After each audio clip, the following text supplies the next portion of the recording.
அனைவருக்கும் வணக்கம். நம்மளுடைய மாடர்ன் சர்வே இன் தமிழ் யூடியூப் சேனலில் டிஎன்பிஎஸ்சி மூலமாக வெளிவரக்கூடிய ஒவ்வொரு வேலைவாய்ப்பு சம்பந்தமான அறிவிப்புகளையும் மற்ற தமிழ்நாடு அரசாங்கம் வெளியிடக்கூடிய அறிவிப்புகளையும் நம்ம வீடியோவாக அப்லோட் பண்ணிட்டு இருக்கோம். அதில் பார்த்திங்கன்னா நேற்று வெளியான ஒரு அறிவிப்பு டிஎன்பிஎஸ்சிலேருந்து, அதாவது மிக முக்கியமானது. ரொம்ப நாள் இதெல்லாம் யாருமே ஃபாலோ பண்ணாமல் இருந்தது. இப்போ ஃபாலோ பண்ணுறாங்க. என்ன அப்படின்னா, இந்த ஸ்போர்ட்ஸ் கோட்டான்னு கேள்விப்பட்டிருக்கீங்களா? அதில் இந்த பார்த்திங்கன்னா, இந்த ஸ்போர்ட்ஸ் கோட்டாவில் நிறையா வேக்கண்ட்டை ஃபில்லப் பண்ணணும்னு சொல்லி முதல்ல இருக்குது. அது குரூப் 4லையும் இருக்குது. அதில் வந்து பார்த்தீங்கன்னா அது ஃபில்லப் பண்ணாங்களா பண்ணலன்னு நமக்கு தெரியாது. ஃபில்லப் பண்ணியிருப்பாங்க, நம்ம தெரியாமல் இருந்திருக்கலாம். ஓகேங்களா?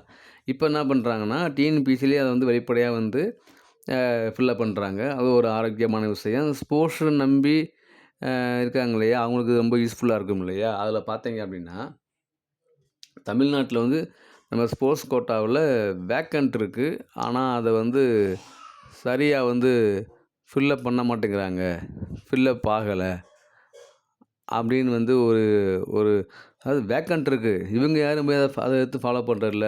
பெரும்பாலும் ஸ்போர்ட்ஸ் கோட்டாவில் யாரும் போகிறதும் இல்லை. அந்த வேக்கன்சியெல்லாம் அப்படி தான் இருக்குதுன்னு சொல்கிறாங்க. அது உண்மைங்கிற மாதிரியே இந்த ஒரு கூற்றும் இருக்குது.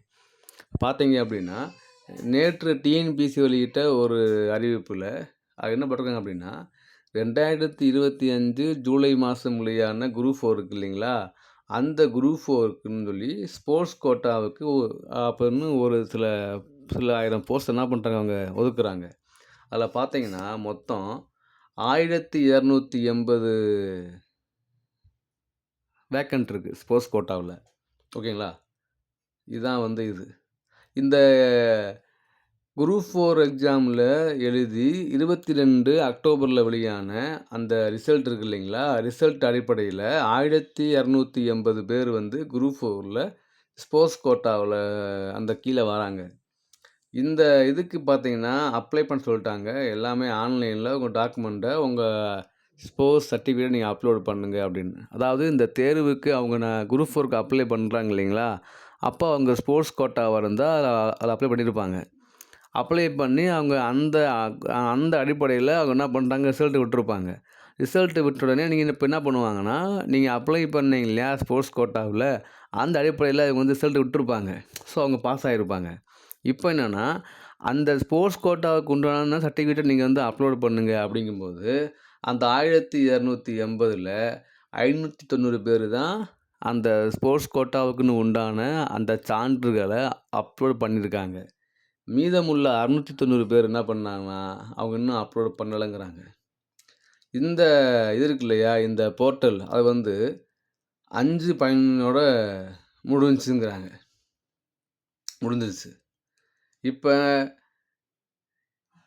யாரெல்லாம் வந்து 690 என்ன பண்ணாங்க, அவங்க அப்லோட் பண்ணலை. அப்போ 1280 ஸ்போர்ட்ஸ் கோட்டாவில் 690 பேர் என்ன பண்ணல, அவங்க அப்லோட் பண்ணலைங்கும் போது அது வந்து எப்படி வந்து ஒரு இதாக இருக்கும் அப்படின்னு அவங்க டிஎன்பிசி என்ன பண்ணுறாங்க, ஒரு கோரிக்கையை வைக்கிறாங்க. 1280 பேரும் ஸ்போர்ட்ஸ் கோட்டாவில் வந்து அவங்க அப்ளை பண்ணணும் அப்படின்னு சொல்லியிருக்காங்க. ஆனால் வந்து இன்னும் அவங்க அப்லோட் பண்ணலை. அப்போ என்ன பண்ணுறாங்கன்னா, டிஎன்பிஎஸ்சி அவங்களுக்கு வந்து ஒரு ஃபைனலாக வந்து ஒரு சான்ஸ் தரலாம்.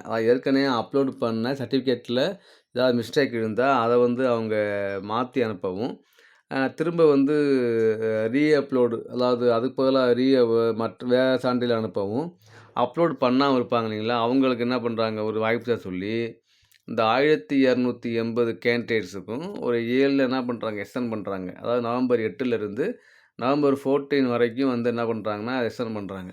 ஸோ தயவுசெய்து இந்த ஸ்போர்ட்ஸ் கோட்டாவில் அப்ளை பண்ணிக்கக்கூடிய நபர்கள் உங்களுடைய விளையாட்டு சான்றிதழ்களை அந்த லிங்க்கில் போய் ப்ராப்பராக நீங்கள் அப்லோட் பண்ணுங்கள். பார்த்தீங்கன்னா இது வந்து நம்மளுடைய இது இருக்கு இல்லையா, ஸ்போர்ட்ஸ் கோட்டா அதில் மட்டும் இல்லை, இந்த பிஎஸ்டிஎம்லையும் இந்த மாதிரி நிறையா பண்ணுறாங்க. என்ன பண்ணுவாங்கன்னா, எக்ஸாம் அப்ளை இந்த குரூப் 4க்கோ குரூப் 2க்கோ மற்ற ஏஇ எக்ஸாம் இந்த மாதிரி எக்ஸாமுக்கோ அவங்க என்ன பண்ணுறாங்கன்னா, அப்ளை பண்ணும்போது அதை கேட்பாங்க இல்லைங்களா, நீங்கள் பிஎஸ்டிஎம்மான்னு, அதில் ஆமான்ருவாங்க. பிஎஸ்டிஎம்மா இருந்து ஆமான்னா பரவாயில்ல, பிஎஸ்டிஎம்மே இல்லாமல் அது ஆமான்ருவாங்க. அப்போ என்ன பண்ணுவாங்க, பிஎஸ்டிஎம்மில் ஆன் போட்டனால அவங்க என்ன செய்வாங்க, டிஎன்பிசி அந்த பிஎஸ்டிஎம் அந்த இடஒதுக்கீட்டின்படி அவங்க என்ன பண்ணுவாங்க, ரிசல்ட் விட்டுருவாங்க. அதில் வேணா இவங்க பாஸும் ஆயிடுவாங்க. இப்போ பிஎஸ்டிஎம்மில் அவங்கள தேர்வு பண்ணுறனால பிஎஸ்டிஎம் சான்றிதழை வந்து நீங்கள் கொண்டு வாங்க, இல்லை அப்லோட் பண்ணுங்க அப்படின்னு கேட்பாங்க. இவங்கள்ட்ட பிஎஸ்டிஎம் சான்றிதழ் இருக்காது, இவங்க அப்லோட் பண்ண முடியாது. இந்த மாதிரி நிறையா பேர் நான் கேள்விப்பட்டிருக்கேன், நானே பார்த்துருக்கேன். அதே மாதிரி இந்த நம்மளுடைய கம்பைன்ட் டெக்னிக்கல் சர்வீஸ் எக்ஸாமினேஷனில் ஒரு சில போஸ்ட்டுக்கு வந்து நீங்கள் இத்தனை வருஷம் நீங்கள் வேலை செஞ்சுருக்கணும் டவுன் பிளானிங் ஆஃபீஸில், முனிசிபாலிட்டி ஆஃபீஸில் அப்படின்னு கேட்டிருப்பாங்க. இவங்ககிட்ட அந்த தேவையான கல்வித் தகுதி இருக்கும், ஆனால் ஒர்க்கிங் பண்ண அந்த அனுபவம் இருக்காது இல்லையா? இவங்க என்ன செய்வாங்கன்னா, நான் வேலை பார்த்துருக்கேன் அப்படின்னு சும்மா ஒரு ஃப்ரம் டூ போட்டுட்ருவாங்க, டேட் போட்டுருவாங்க. இப்போ அந்த எக்ஸாம் முடிஞ்சு கவுன்சிலிங் போகும்போது அந்த அப்லோட் பண்ண சொல்லுவாங்க. இவங்க ஒரு பாஸ் ஆகாட்டி கவலை இல்லை. இவங்க எக்ஸாம் பாஸ் ஆகிட்டாங்கன்னா இவங்க என்ன செய்வாங்க, அந்த உள்ள வந்துரும்ல அவங்களுடைய நம்பர் வந்தோடனே நீங்கள் வந்து உங்களுடைய அந்த அனுபவ சான்றிதழை நீங்கள் அப்லோட் பண்ணுங்கன்னு சொல்லுவாங்க. ஏன்னா இவன்கிட்ட இருக்காது. இந்த மாதிரி நிறையா பேர் இருக்காங்க. ஸோ அப்ளை பண்ணும்போது எது உண்மையோ அதை மட்டும் அப்ளை பண்ணுங்கள், இல்லாட்டி விட்டுருங்க. தேவையில்லாமல் ஏதாவது ஒன்று போட்டு அப்ளை பண்ணி விட்டு அப்புறம் வந்து இந்த மாதிரி லாஸ்ட்டில் வந்து சர்டிஃபிகேட் இல்லாமல் நீங்கள் எதுக்கு அப்ளை பண்ணி என்ன யூஸ் இருக்குது? அதனால் பார்த்திங்கன்னா அப்படின்னா இந்த மாதிரி நிறைய நடக்குது தவறுகள். இப்போ பார்த்திங்கன்னா 1280 பேர் எப்படி சொல்கிறாங்க அப்படின்னா, குரூப் 4ல் ஒரு இதுக்கு இத்தனை வேக்கண்ட் வந்து தரணும்னு இருக்குது, விளையாட்டுக்கு 3% இது வேக்கண்ட் இது கொடுக்கணும் அப்படின்ட்டு இருக்குது. அப்படிங்கும்போது அந்த 1280 போஸ்ட்டில் பார்த்தீங்க அப்படின்னா இவங்க எல்லாமே வந்து எனக்கு இந்த கேட்கும்போது நீங்கள் விளையாட்டு வீரர்கள் அப்படிங்கும்போது ஆமான்ட்டு இருப்பாங்க. ஸோ அதை வந்து டீம் என்ன செய்வாங்க, கன்சிடர் பண்ணிக்கிட்டு இந்த ஸ்போர்ட்ஸ் கோட்டான்னு கொடுத்து யாரெல்லாம் பாஸ் பண்ணுறாங்களோ அவங்க மட்டும் இங்கே அவங்களுடைய உங்களுடைய சான்றிதழ்களை நீங்கள் அப்லோட் பண்ணுங்க அப்படின்னு சொல்லுவாங்க. இதுதான் அதாவது ஒரு எக்ஸாமுக்கு அப்ளை பண்ணுறது லட்சம் பேர் இருக்காங்கன்னா, லட்சம் பேர்த்தோடைய இதையும் அவங்க அப்லோட் பண்ண சொல்ல மாட்டாங்க. அந்த லட்சம் பேர்த்தில் யார் அந்த கவுன்சிலிங்க்கு 1:3 ரேஷியோவில் 1:10 ரேஷியோ உள்ளே வராங்களோ அவங்ககிட்ட மட்டும்தான் நீங்கள் அப்லோட் பண்ணுங்க அப்படிம்பாங்க. ஓகேங்களா? ஃபில்ட்ரு பண்ணுறது தானே. யார் நம்ம குவாலிஃபை யாரோ அவங்க மட்டும் அப்லோட் பண்ணால் போதும். அப்படிங்கும்போது இதுதான் அவங்களுடைய இது. அதில் பார்த்தீங்கன்னா இந்த மாதிரி நிறைய தவறு நடக்குது.